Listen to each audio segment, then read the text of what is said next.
السلام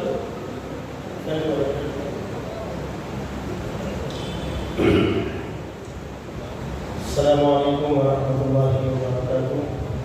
نحمده ونصلي على رسوله الكريم. اما بعد فاعوذ بالله من الشيطان الرجيم. بسم الله الرحمن الرحيم. يا ايها النبي انا ارسلناك شاهدا ومبشرا ونذيرا وداعيا الى الله باذنه وسراجا منيرا. صدق الله مولانا العظيم. اسٹیج پر تشریف فرما معزز علماء کرام، صدر مجلس.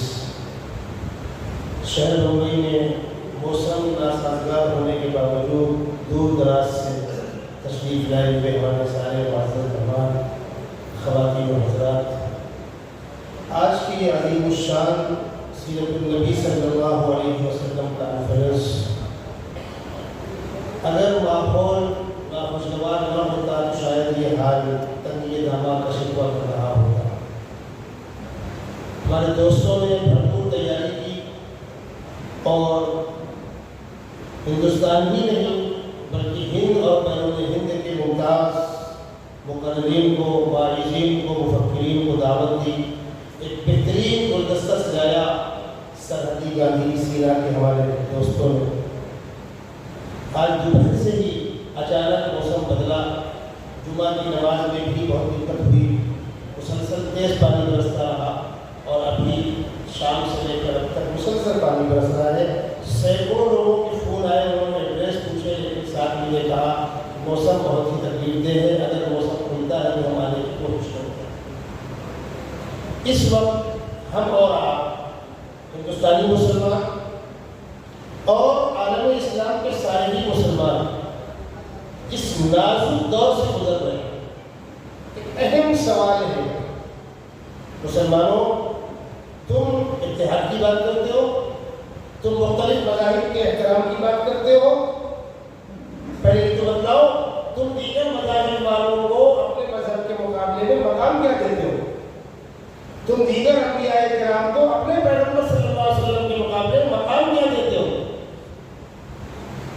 بیچارے ہمارے نادان دوست وہ سیاسی گلیانوں سے تعلقات رکھتے ہوں یا تعلیمی اداروں سے جن کی صحیح تربیت نہیں ہوئی، وہ یہ کہتے ہیں کہ صاحب ہم سب کو یکساں محترم مانتے ہیں، سب کے اوپر یکساں یقین رکھتے ہیں، ایمان رکھتے ہیں. کیا یہ بات درست ہوگا؟ کچھ بیچارے کہتے ہیں نہیں ہمارا مذہب سچا ہے، باقی سب کرنا ہے. یہ جواب دے کر آپ دنیا میں جی پائیں گے؟ پھر آخر جواب کیا ہوگا؟ حقیقت بھی واضح ہو، دل شکنی بھی نہ ہو،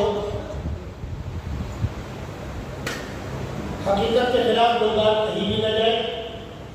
تو میں اسی موضوع پر کچھ دیر آپ کی سبا تراشی کرنے کی ضرورت آپ سے اجازت چاہ رہا ہوں اور کوشش کروں گا. خداوند قدوس جس نے انسانیت کی ہدایت اور رہبری کے لیے انبیاء کرام کا سلسلہ جاری فرمایا، سب سے پہلے نبی، سب سے پہلے انسان، سارے انسانوں کے دادا سیدنا آدم علیہ السلام جو پہلے نبی ہیں، ان سے انسانوں کی ہدایت کا سلسلہ شروع ہوا. مختلف زمانے میں مختلف علاقوں میں انبیاء کرام آتے رہے، اللہ کا پیغام اللہ کے بندوں تک پہنچاتے رہے.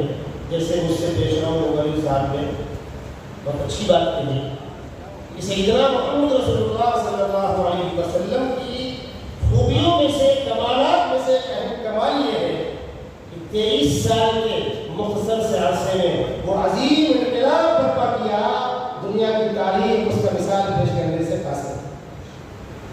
دنیا کی تاریخ اس کی مثال نہیں پیش کر سکتی. اور 23 سالوں کے اندر بھی 13 سال تو مکہ مکرمہ کے مظلومانہ گزر گئے. مدینہ منورہ جانے کے بعد تو عزت کے ساتھ جینے اور رہنے اور اپنی بات کسی اور سے کہنے کا موقع ملا. مکہ المکرمہ کے تو صبح و شام مظالم سہتے سہتے برداشت کرتے کرتے گزر گئے.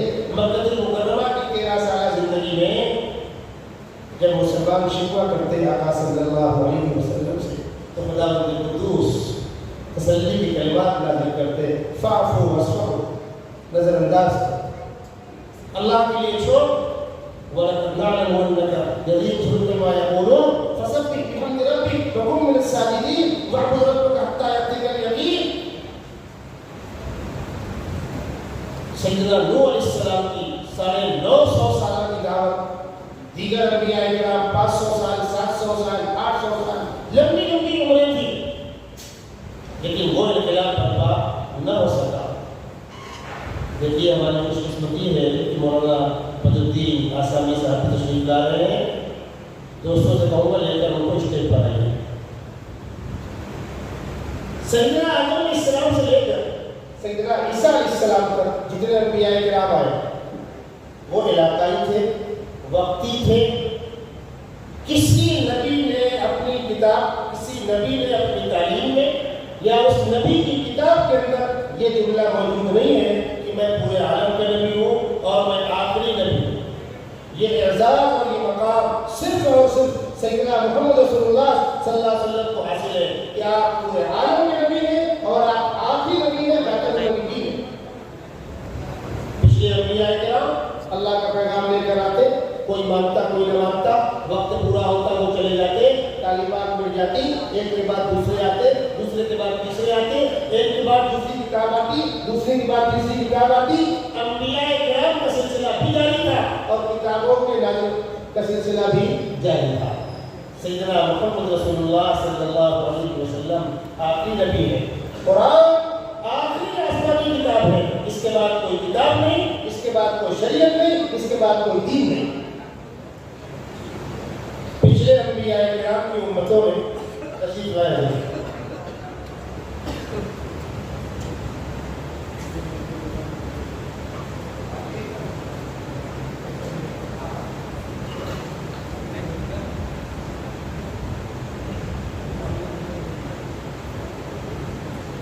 پچھلے انبیاء کرام کی تعلیمات کو ان کی امتوں نے مٹایا، ان کتابوں کو انہی امتوں نے ظاہر کیا۔ اس جملے کو خاص طور پر نوٹ کیا جائے، یہیں سے فرق واضح ہو جائے گا۔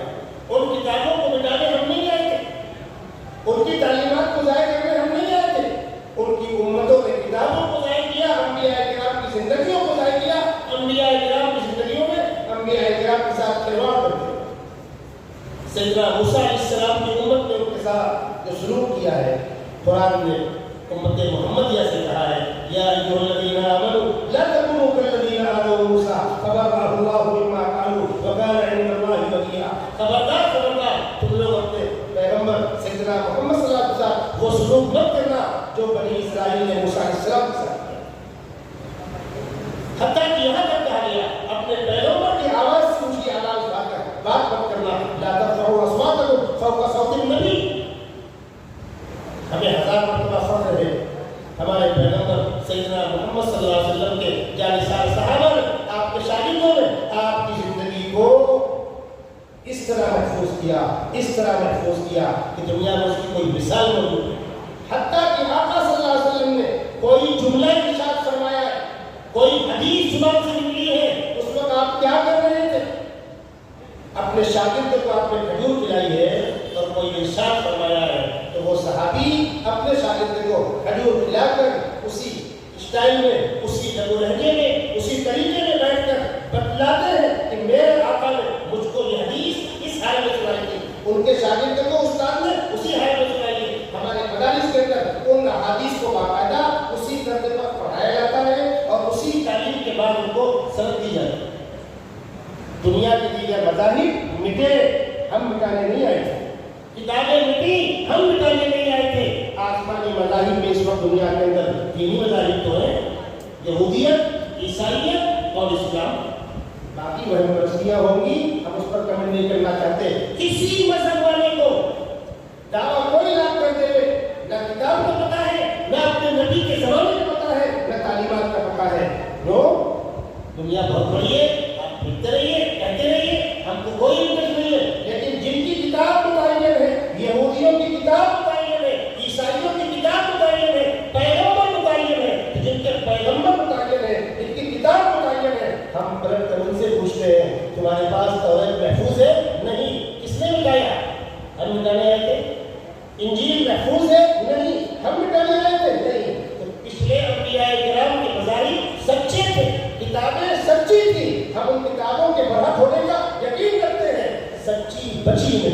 ہم مکتب میں بچوں کو پڑھاتے ہیں آمنت باللہ وملائکتہ وکتبہ ورسلہ والیوم الآخر والقدر خیرہ وشرہ من اللہ تعالی والبعث بعد الموت. ہم سے مت پوچھو، ہمارے اسکولوں میں آ کر مدرسوں میں آ کر ہمارا کورس پڑھ لو. ہم کسی بھی نبی کی شان میں اندر سے اندر گستاخی کو کبھی برداشت نہیں کریں گے. ہمارے پیغمبر کے شان میں گستاخی ہوگی تو برداشت نہیں کریں گے. حضرت موسیٰ کے شان میں گستاخی ہوگی، حضرت عیسیٰ کے شان میں گستاخی ہوگی، حضرت آدم کے شان میں گستاخی ہوگی، حضرت نوح کے شان میں گستاخی ہوگی. ہم برداشت نہیں کریں گے.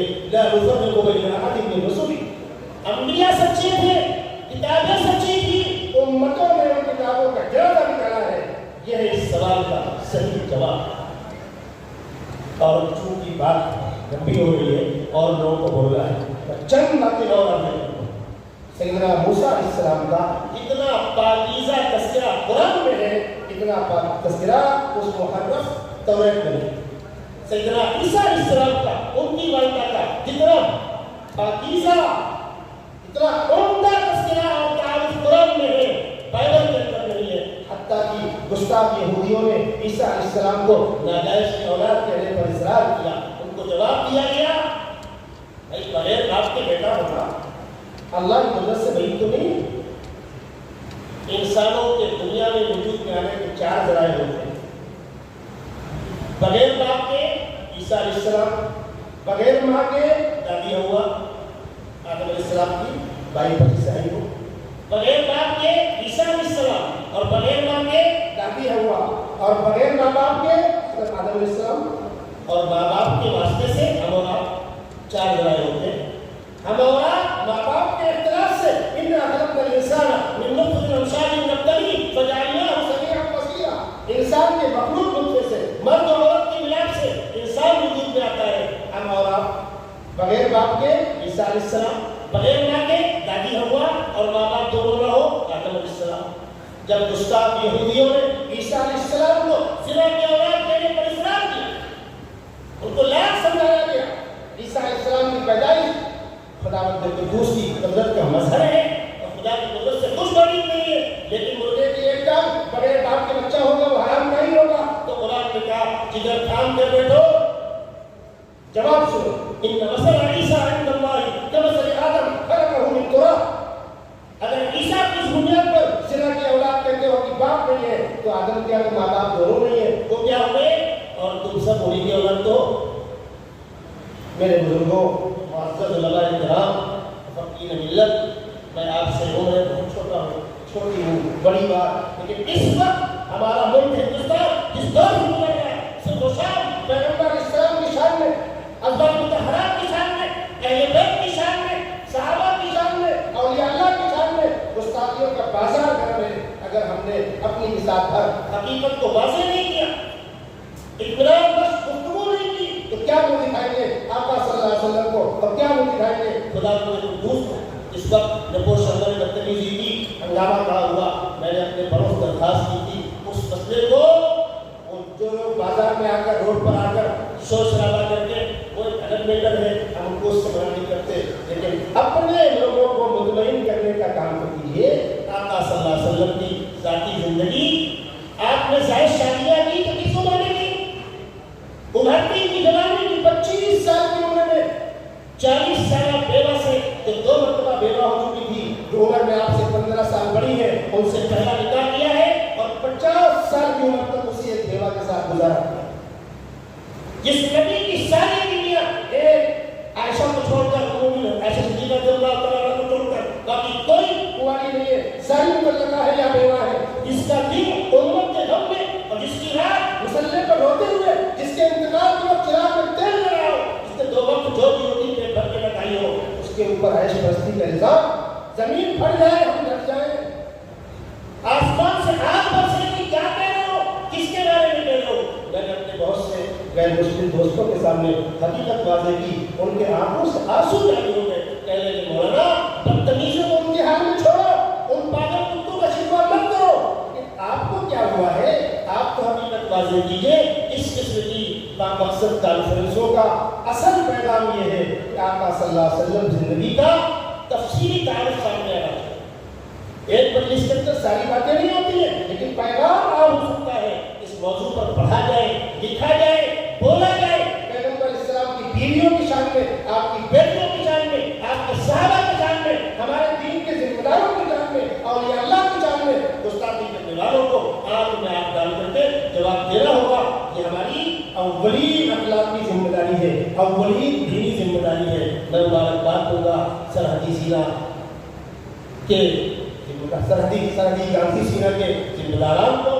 آپ نے ماشاءاللہ بڑا اچھا انتظام کیا تھا، میں مسلسل رابطے میں تھا جلال الدین بھائی سے، لیکن موسم میں ایسے حالات پیدا کرتی ہے، راستوں میں پانی بھرا ہوا ہے، کیچڑ ہے، آنا اور جانا آسان نہیں ہے، اور دارالعلوم دیوبند تشریف لائے ہوئے مفتی محمد راشد صاحب قدس اللہ العالی، جو وہاں کے استاد حدیث بھی ہیں، نائب محترم بھی ہیں، بڑے بڑے استادوں کو استاد بھی ہیں، چونکہ ان کو 12:30 بجے کے جہاز سے لوٹ کر جانا ہے۔